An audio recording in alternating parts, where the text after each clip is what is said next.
Welcome to District 61's mentorship series. Today's topic is an absolute favorite of mine, the art of effective evaluation, also known as building inspiring, insightful evaluation skills. In the first few Toastmasters meetings that I attended, I found the whole thing, to be honest with you, a bit intimidating. But it was the insights of the evaluators that inspired me to join.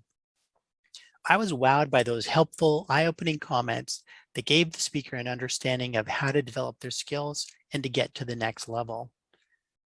I've since realized that a great evaluation program really is the lifeblood of a strong Toastmasters club, helping not only the speakers, but all members to see fresh possibilities for their speaking.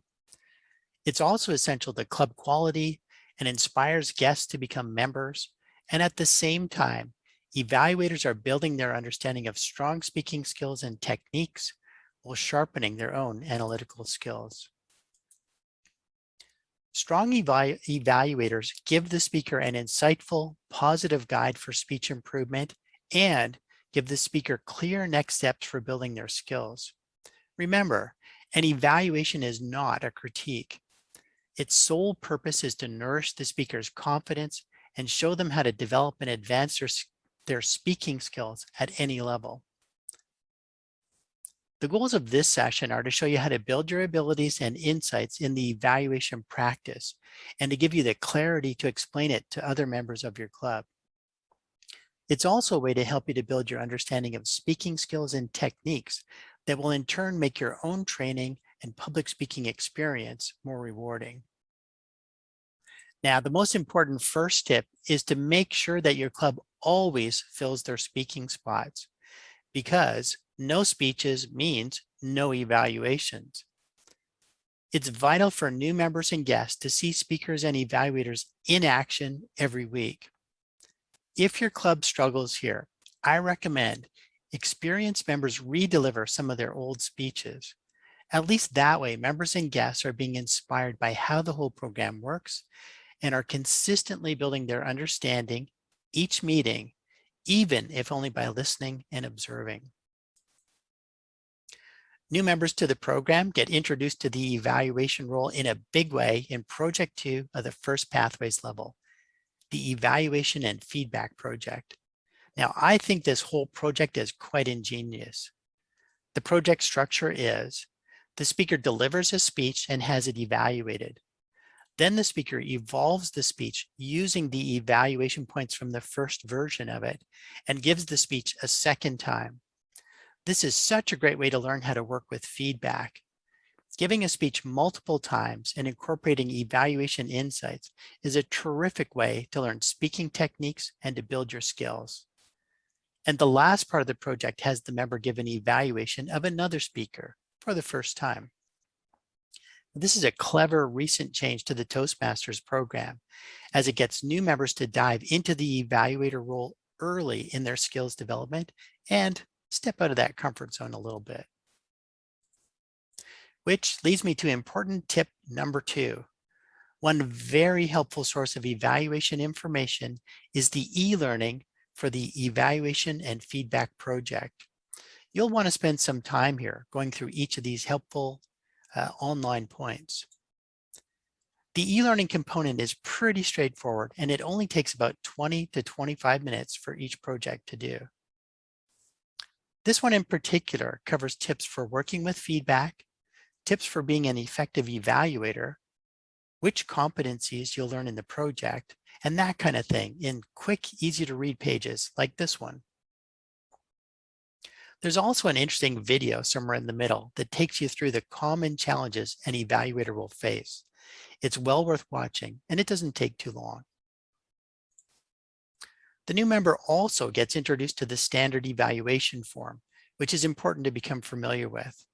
There are dozens of projects over the different paths, but every project has an evaluation form that's quite similar to this one.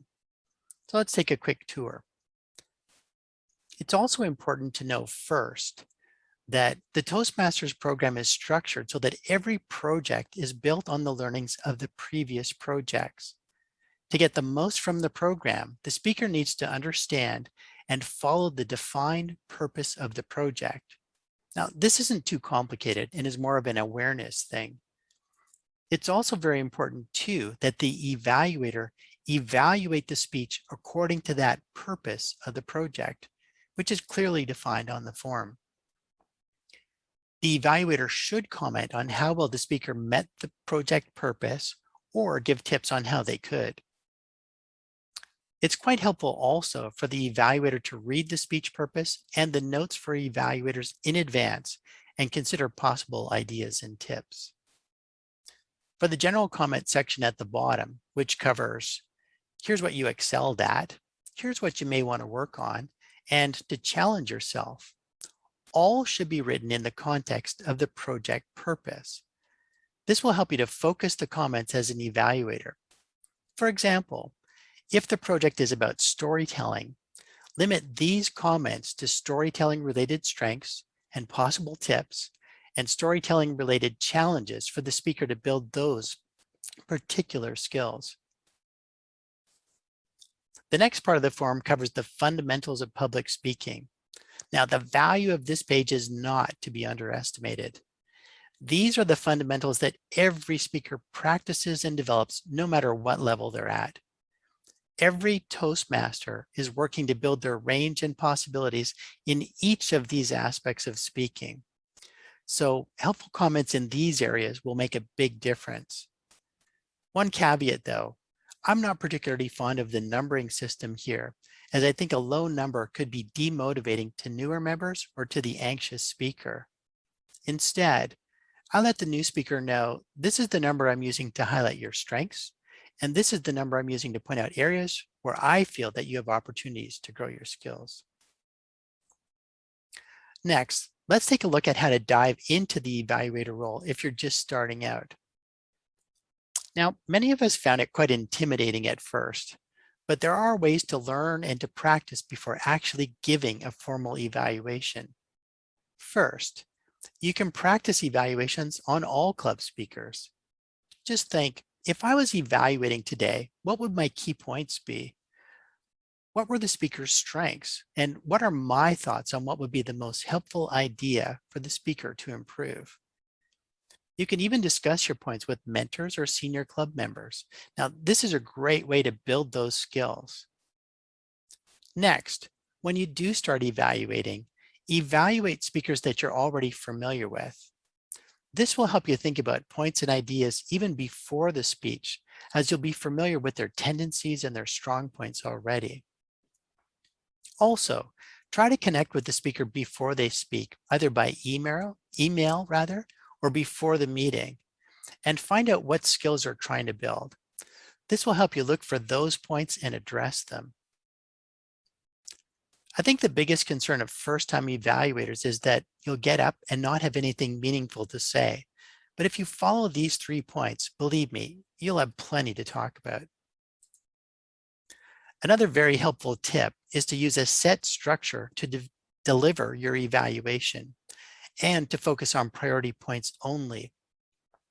I'd say in my early evaluation days, I would write pages and pages of notes, but that made it very hard to deliver the information effectively. And it was also too much information for the speaker to take in anyway. So I started using this structure, which I'm sure I picked up in a workshop along the way. Now, this helped me to focus and prioritize my thoughts and is a very effective way to deliver your points clearly. This is the standard. Connect to the speaker with a positive opening, give a commendation, give a second commendation, give an opportunity for improvement, and then give what you feel is the best opportunity for the speaker's growth. Finish your comments with your favorite thing about the speech, so you're ending on a strong positive note. That usually goes something like, I absolutely love the way you did this. And then conclude with an expression of appreciation. In a contest evaluation, you would also add a quick summary to your main points, but that's not important here. Another favorite structure of mine comes right from this evaluation form. I just used the you excelled at, you may want to work on, and to challenge yourself points.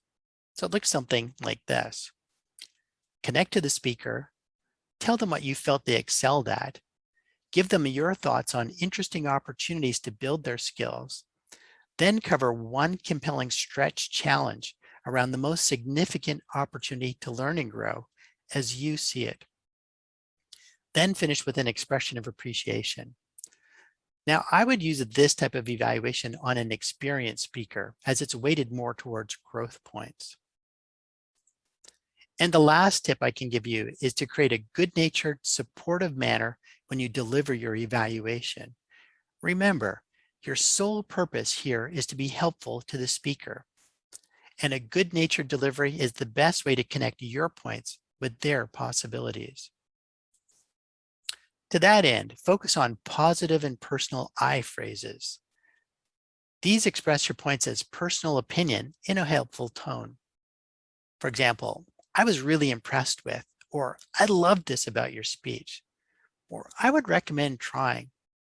Perhaps I was a bit uncertain about this part. This point of view is seen as being supportive, friendly, and helpful. On the other hand, avoid critiquing phrases or personal criticism, and especially avoid framing it in the context of we. This makes it sound like the whole group thinks that the speaker could have done something better, which can be a bit overwhelming for the anxious or the new speaker. Any comment that creates a demotivating, critical, or isolating tone should be avoided. Now, to become great, take on the role as often as possible and become a student of what makes a compelling speech. Accumulate top tips and write them down in a journal to build your repertoire of insightful, helpful points. And finally, listen to your favorite speakers and evaluators and figure out what it is that they do so well. Even chat with them about speaking and evaluation techniques. To build your repertoire, you could create a list similar to this one of helpful evaluation tips by evaluation category and write down your top 3 or 4 in each category as you accumulate tips over your Toastmasters practice. To quickly recap our main points, first, make sure your club always fills their speaking spots. This is the secret to great meetings and building strong evaluation skills.